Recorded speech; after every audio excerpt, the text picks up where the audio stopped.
saludo especial a las personas que nos enviaron sus preguntas a contacto@Neurocom Group Colombia con respecto a cuáles son los programas de entrenamiento que desarrollamos desde Neurocom. Somos una empresa dedicada al estudio de soluciones desde neurociencia cognitiva aplicada, fundamentalmente centrados en el uso de nuevas tecnologías para hacer educación, reeducación, entrenamiento fundamentalmente de actividad cerebral. Dentro de las preguntas que nos han hecho, una que es reiterada es si los métodos de estimulación son lo mismo que métodos de retroalimentación. Vamos a establecer una pequeña diferencia entre estas dos operaciones. En el caso de la estimulación, como por ejemplo procedimientos de estimulación magnética transcraneal o EMT, TMS en inglés, el método Tomatis. Estas son estimulaciones que permiten reactivar la potencia de conexiones neuronales. En el caso particular, por ejemplo, de la EMT, esta es una tecnología, de hecho ya está reconocida por la FDA de los Estados Unidos, en la que colocando unas bobinas se convierte la corriente directa en impulsos magnéticos. Esos impulsos magnéticos entonces se aplican en zonas específicas de la corteza cerebral de manera no invasiva, es decir, no es que se tenga que ingresar directamente al cerebro, sino que de manera superficial, a través de estas bobinas, se hacen las descargas de esas pulsaciones. Estos métodos fueron originalmente investigados para la atención fundamentalmente de estados de depresión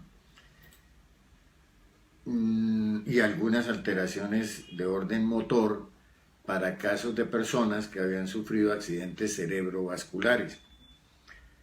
Posteriormente, entonces, empezaron a darle aplicaciones desde la neurología y desde la psiquiatría para algunos tratamientos como el espectro autista, el problema del TDAH o el trastorno de déficit de atención e hiperactividad, en el entendimiento que un procedimiento de estimulación, como lo decía anteriormente, lo que permite es una reactivación y potenciación de la actividad eléctrica cerebral, pero por sí mismo no es, digamos, ningún entrenamiento que le dé a la persona un aprendizaje específico para regular esa actividad cerebral.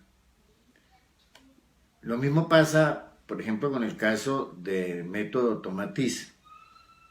Este es un método de estimulación auditiva que maneja distintas frecuencias e intensidades de tonos que se enmascaran dentro de un ambiente, llamemos así, de música que varía en intensidad, que entra con frecuencias e intensidades distintas por cada canal auditivo, que de manera inmediata activan la corteza auditiva y por la vía de la corteza auditiva, igualmente pues pueden hacer un tránsito a una activación de la parte frontal y prefrontal.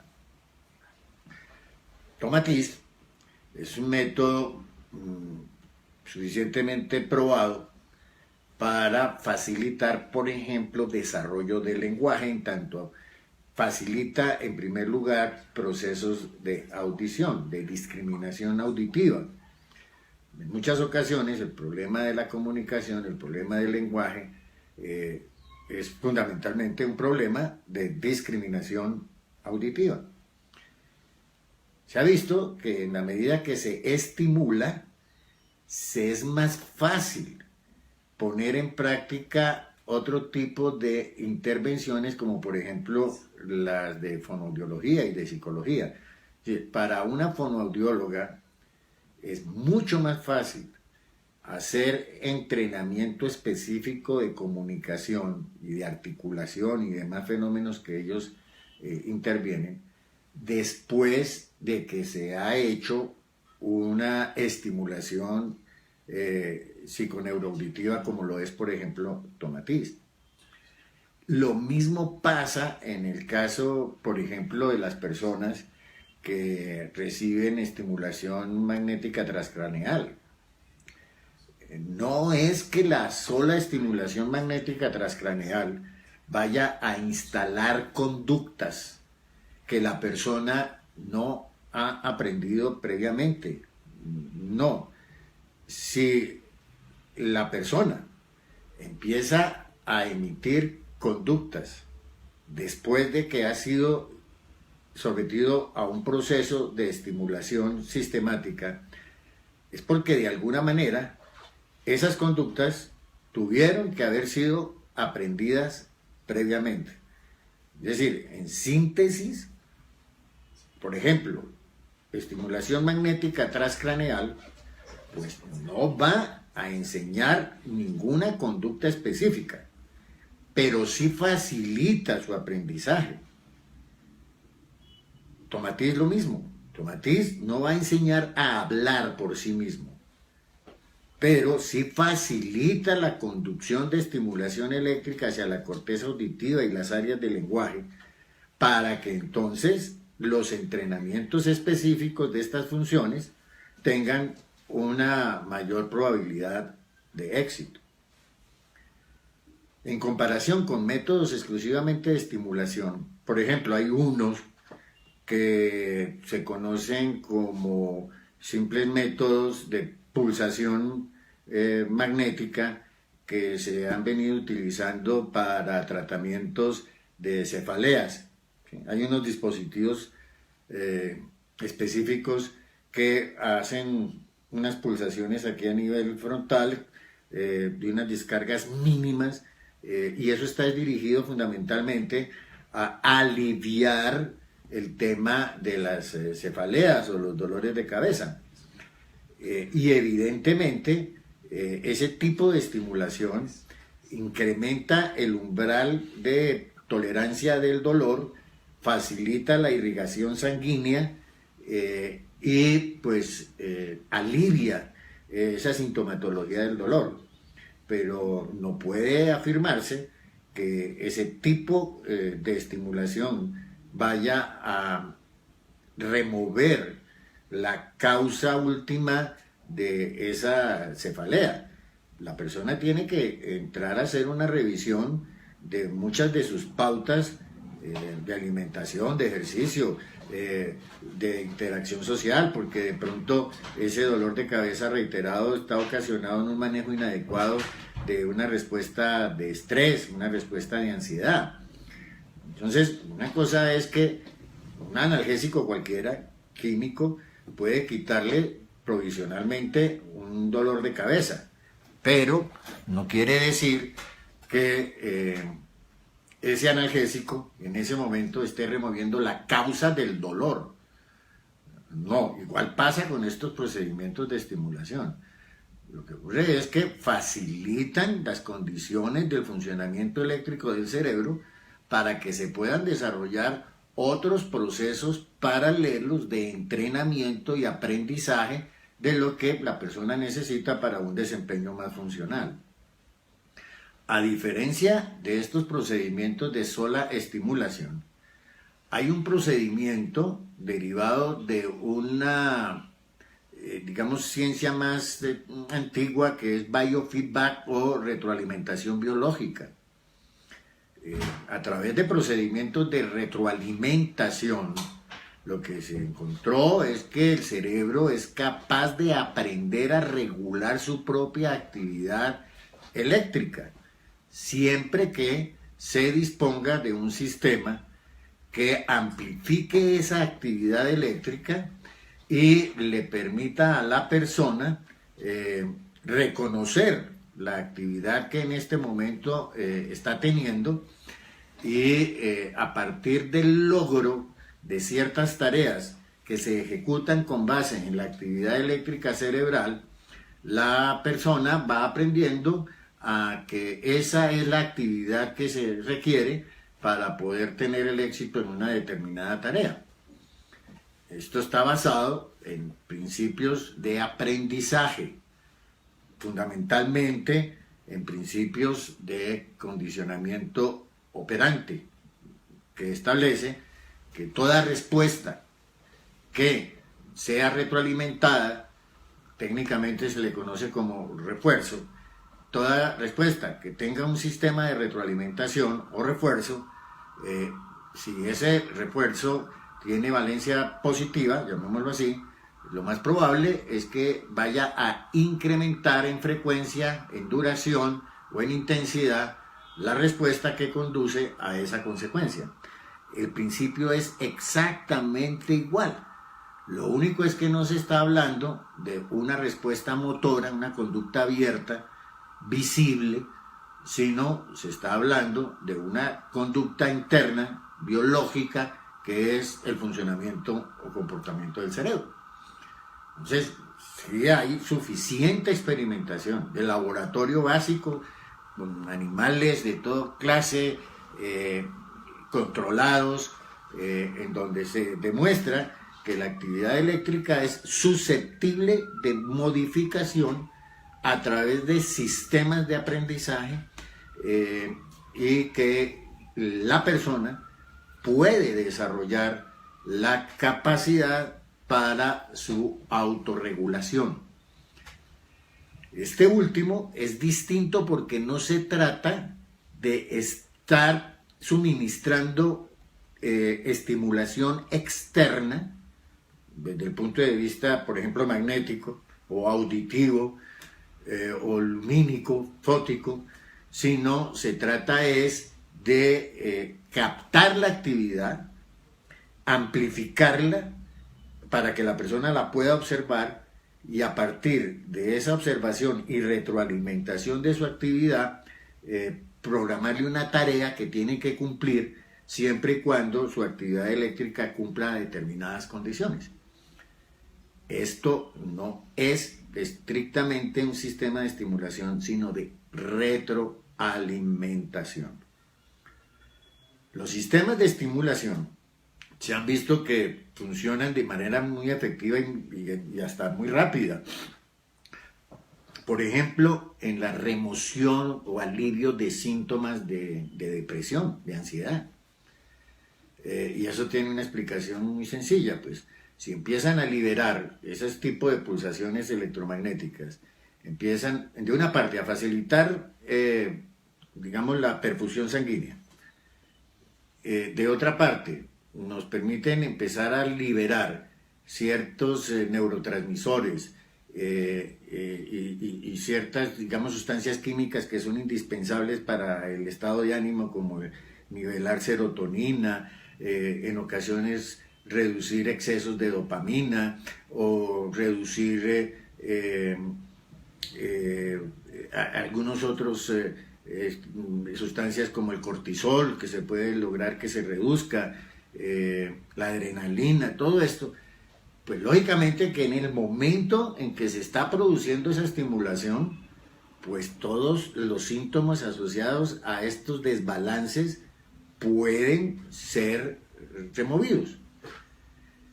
Pero si, por ejemplo, la causa de ese estado de depresión agudo en el que se encuentra la persona, por lo cual la persona manifiesta desesperanza, llanto, abulia, aislamiento social, ideas de desastre, incluso hasta ideas de suicidio y demás. Si la causa es, por ejemplo, la pérdida de algo muy importante, una afección por pérdida de un empleo, de un familiar, un fracaso comercial, la sola estimulación para que estos síntomas que hemos mencionado se alivien no va a ser suficiente para que la persona aprenda a superar pues todas estas contingencias de adversidad que se le presentan a cualquiera en la vida.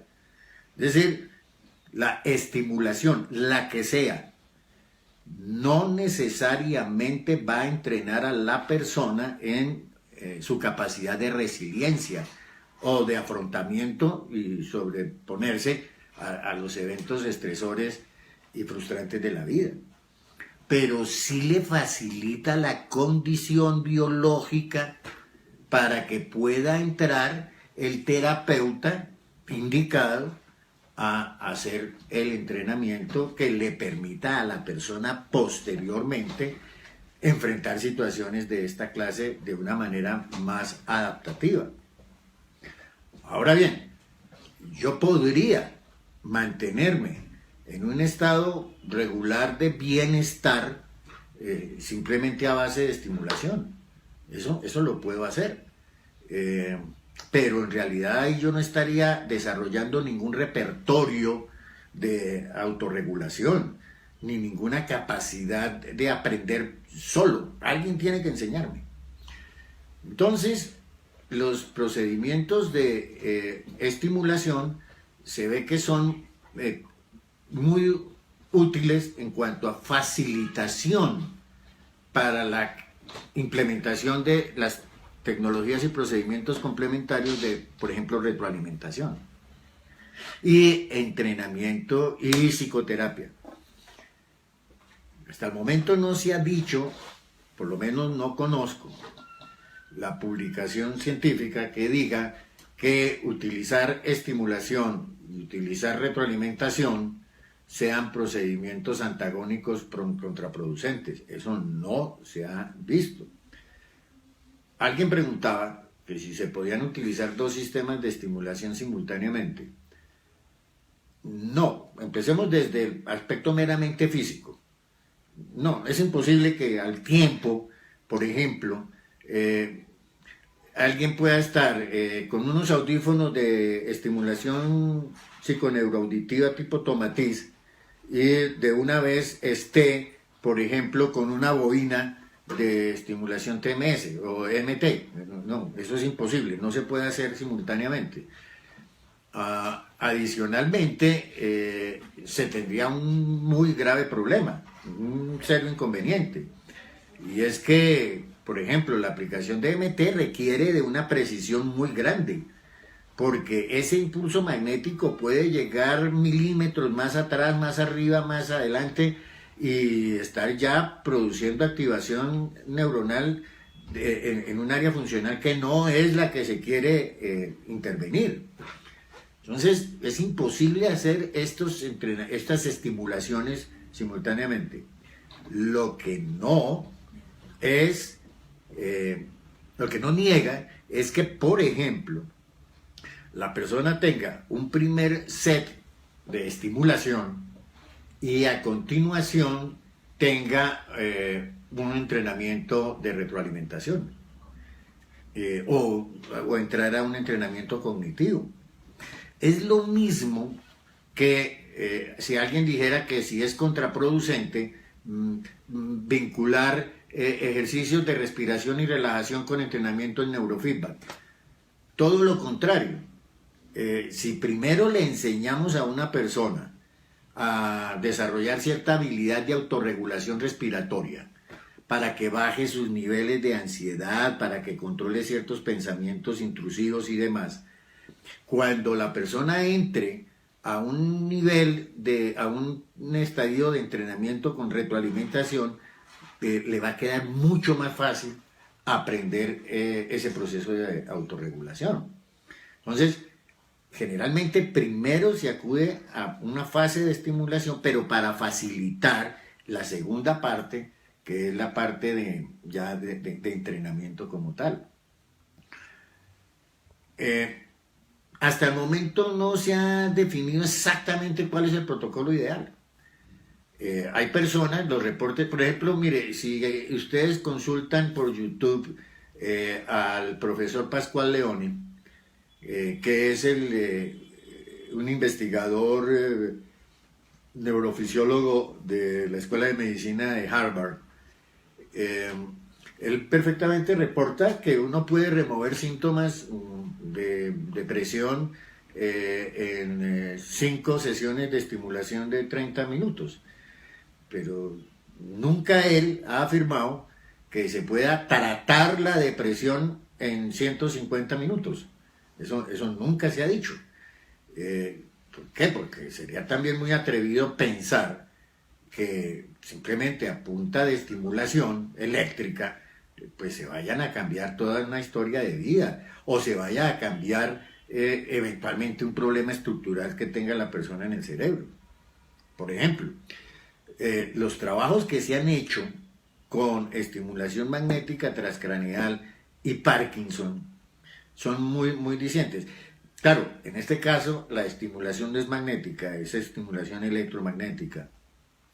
Y lo que han hecho es que directamente instalan a nivel del cordón central en el área sensoriomotora, instalan electrodos. Cuando a la persona que tiene unas manifestaciones de movimientos descoordinados, incontrolados, como sucede en el Parkinson, le aplican ciertas descargas de estimulación que no son choques eléctricos, porque también se confunde con esa práctica antigua, ¿no? Estos no son descargas eléctricas. Cuando a la persona le aplican, digamos, estos impulsos que van en microvoltios, mientras le estén aplicando la estimulación, esos movimientos incoordinados, impulsivos, digamos caóticos, esos movimientos suspenden, mientras la persona esté recibiendo la estimulación. Y puede tomar un objeto y puede desplazarse y puede controlar el movimiento de la cabeza, común y corriente.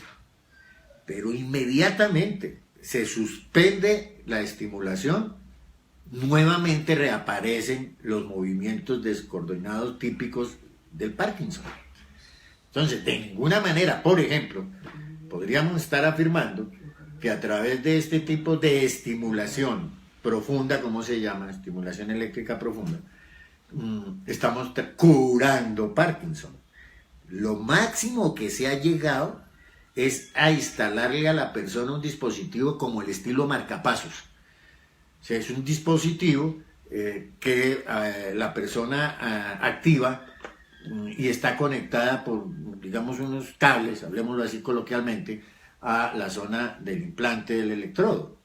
Entonces, la persona en su diario vivir, pues puede activar ese mecanismo, ese dispositivo, y en ese momento, pues puede aliviar todo ese movimiento descoordinado del Parkinson. Pero igual, hasta el momento no tenemos una cura total, así como tampoco la tenemos para Alzheimer. Entonces, creo yo que esto nos establece una pequeña diferencia entre lo que son métodos de estimulación y métodos de retroalimentación. Sé que las personas están muy interesadas y nos han llegado preguntas orientadas principalmente a cómo se maneja el tema de la EMT, de la estimulación magnética transcraneal, porque pues ha venido teniendo como mucha difusión por redes sociales, y ya hay centros que se dice que exclusivamente se dedican a esos procedimientos. Por ejemplo, sé que hay centros en México, sé que hay centros en Brasil, también he tenido referencia de un centro en Panamá, incluso aquí en Colombia también. pero es como pensar que haya centros dedicados exclusivamente a, en el caso médico, en el caso clínico, centros dedicados exclusivamente a la formulación de una determinada medicina y no más. Pues no, ¿no? Por ejemplo, un médico no puede decir yo soy especialista en la formulación de Dolex o de aspirina.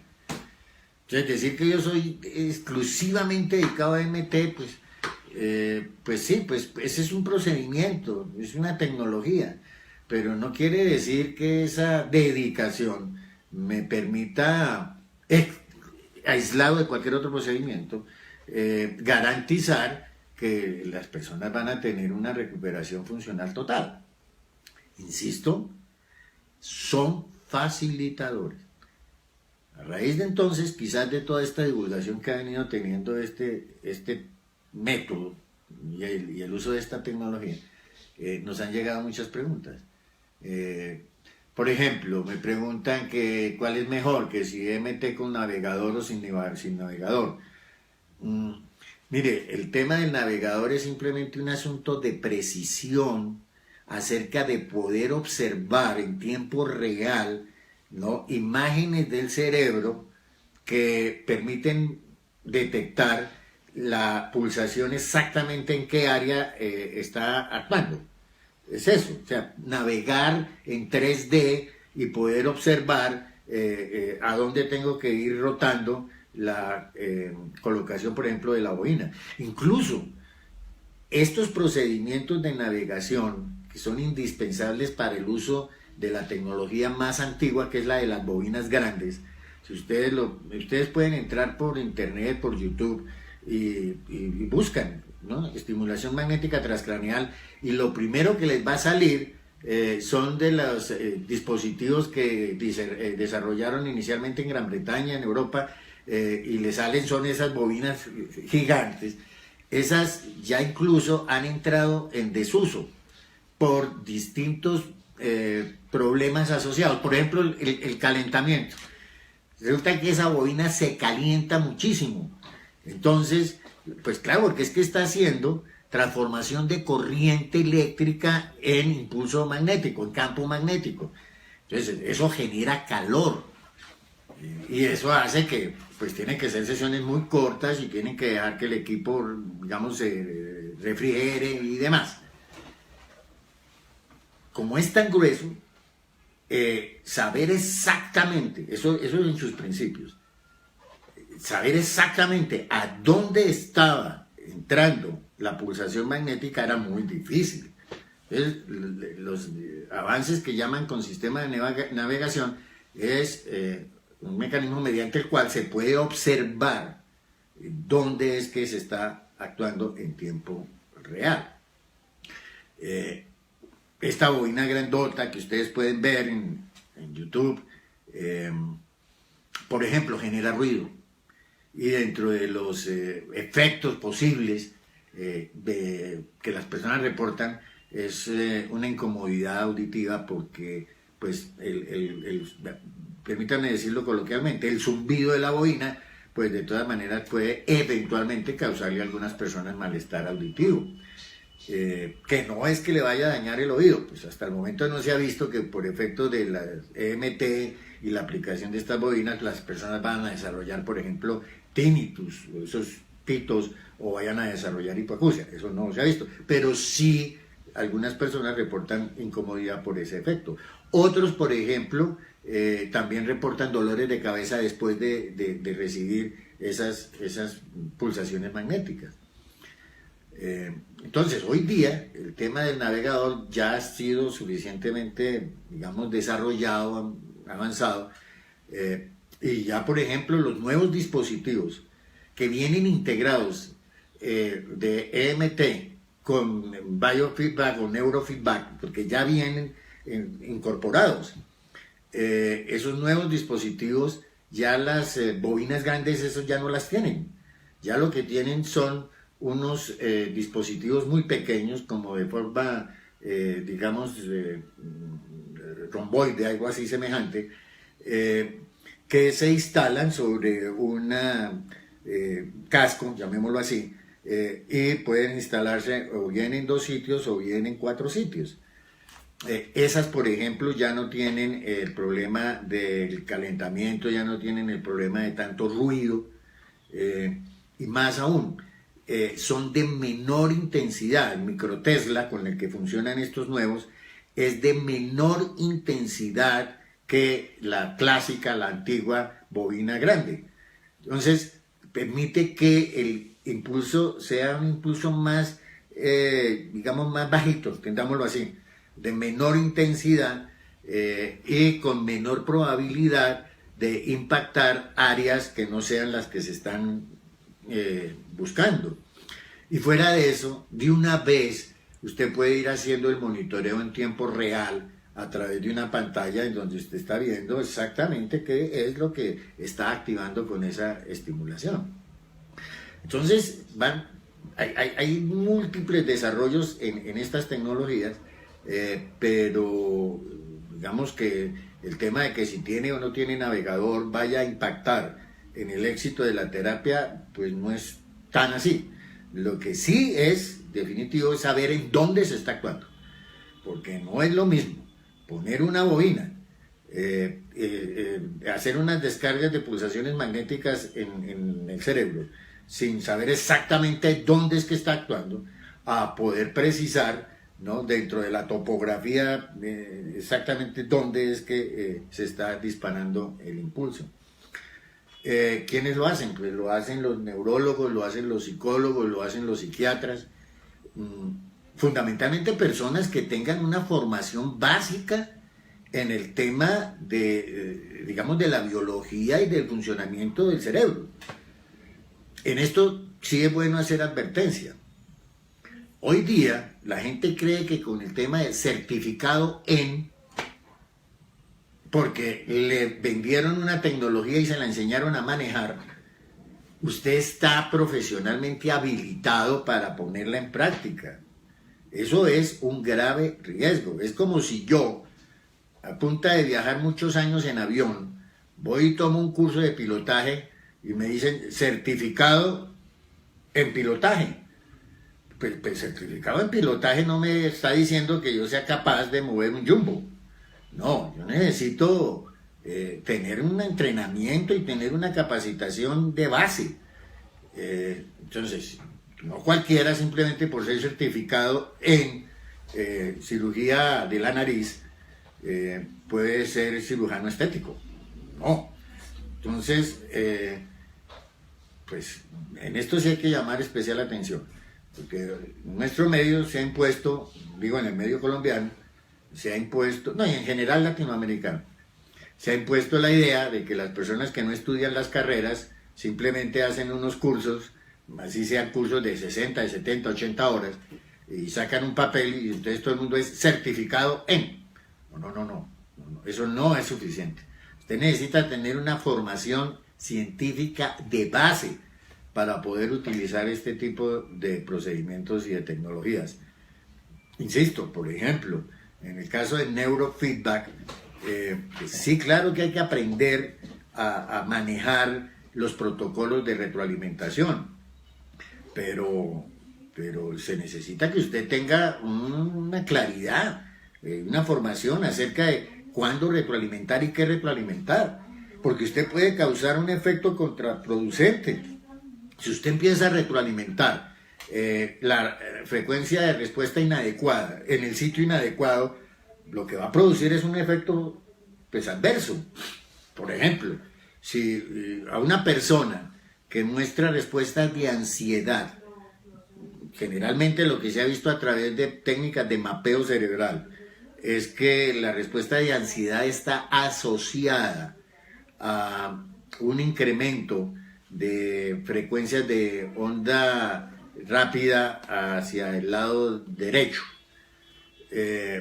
Y usted simplemente cree que porque compró un equipo y porque recibió un cursito de 30 horas, en donde le enseñaron a instalar electrodos en el sistema 10-20, pone a la persona a trabajar subiendo ondas rápidas al lado derecho, cuando la persona está mostrando manifestaciones de ansiedad, pues lo que va a hacer es incrementar el estado de actividad eléctrica cerebral asociado con esa respuesta de ansiedad. O sea, está haciendo todo lo contrario. Entonces, no es tan sencillo como simplemente marcar con un lápiz y pegar electrodos y conectar a una máquina de interfase que capta la actividad eléctrica del cerebral y la amplifica. No, el criterio clínico para saber en dónde se instala el electrodo, qué onda cerebral es la que se tiene que filtrar y si esa onda tiene que ser inhibida o tiene que ser fortalecida, digamos que en eso es que radica fundamentalmente el impacto de estos procedimientos. Sé que han tenido algunos comentarios desfavorables, pero porque son practicados por personas que lo hacen de forma estandarizada. Es decir, que creen que todos los cerebros son iguales y que creen que el mismo diseño funciona para todas las manifestaciones cognitivas, emocionales y conductuales. No, los cerebros de todos nosotros arquitectónicamente son lo mismo. Es decir, todos tenemos 2 hemisferios, todos tenemos los lóbulos frontales, parietales, temporales, occipital, todos tenemos eso. Pero nuestros cerebros son como la huella digital. Todos las tenemos, pero el diseño, el trazado es distinto. Igual pasa. Es un identificador absolutamente individual. Entonces, utilizar protocolos estandarizados corre el riesgo de que usted esté siendo sujeto de un procedimiento de retroalimentación o de estimulación que sería apto, pero para cualquier otra persona. Por último, nos preguntan sobre el tema de tiempos, de cuánto tiempo se puede tomar un entrenamiento de neurofeedback.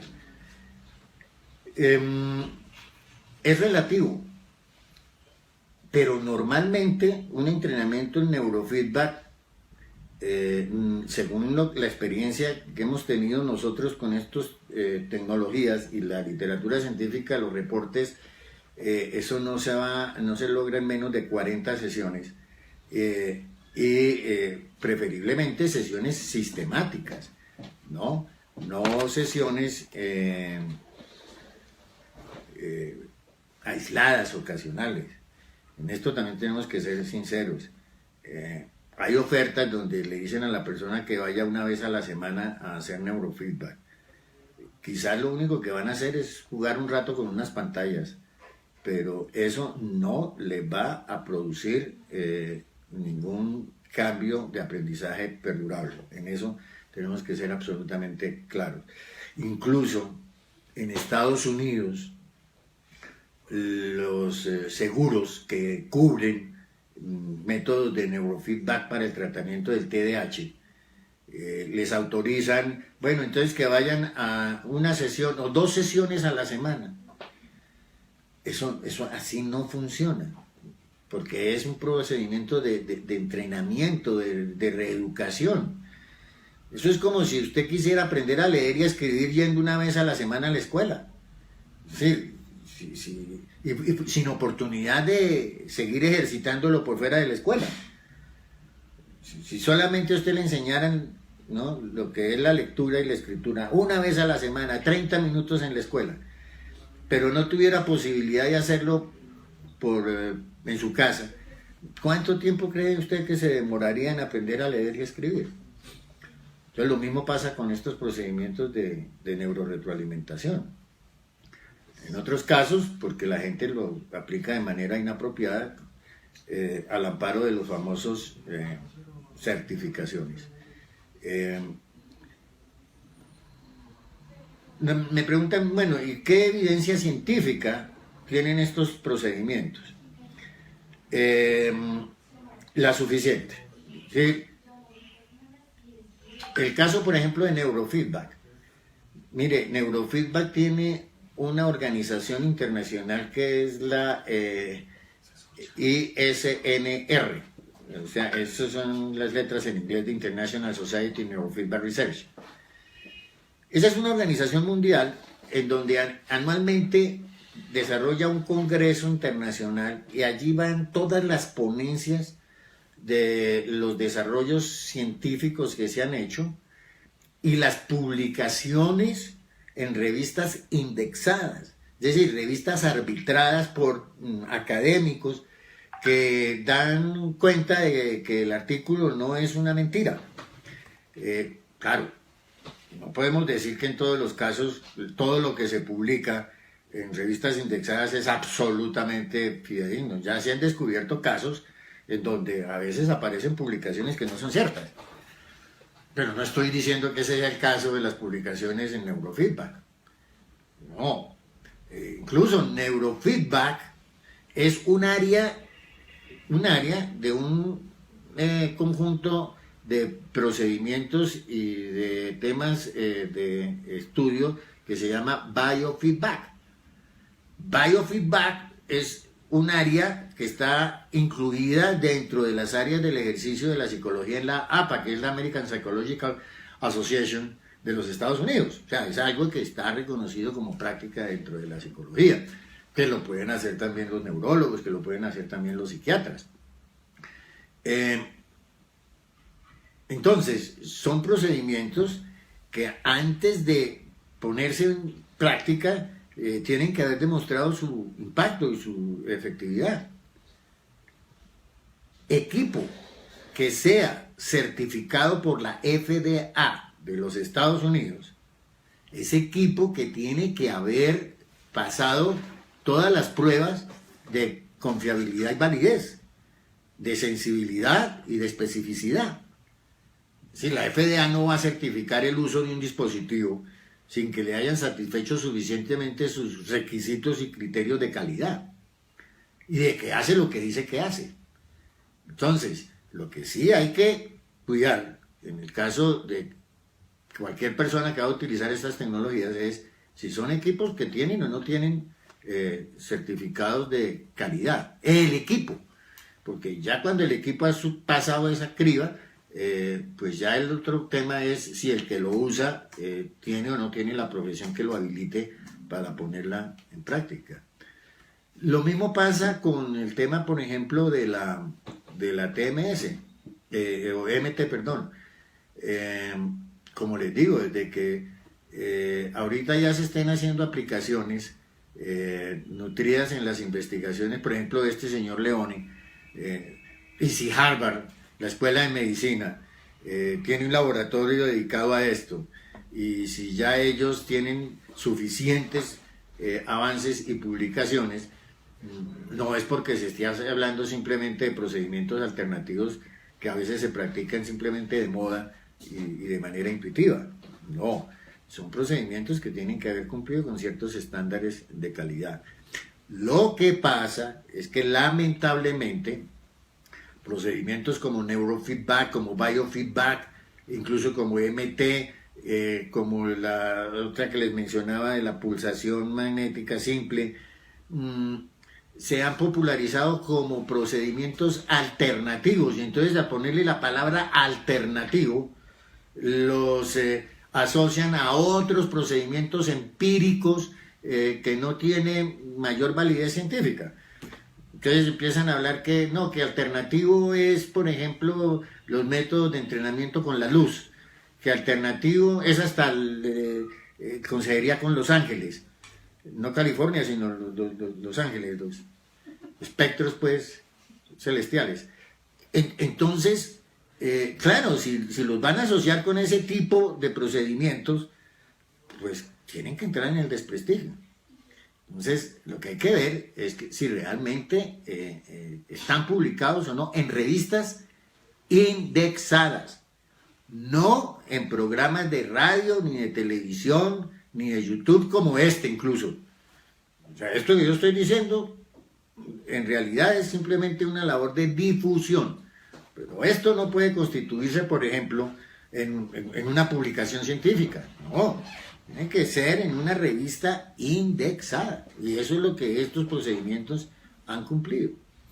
De manera tal que pues, pueden acudir ustedes a estos procedimientos garantizando que la persona que se les está ofreciendo la tecnología, sea persona que tenga una formación de base, no exclusivamente que haya estudiado, no sé, con mucho respeto, que haya estudiado filosofía pero esté certificado en neurofeedback. No, porque su formación de base no es estrictamente de biología, de cerebro, de conducta y demás, sin negar que la filosofía sea algo muy importante.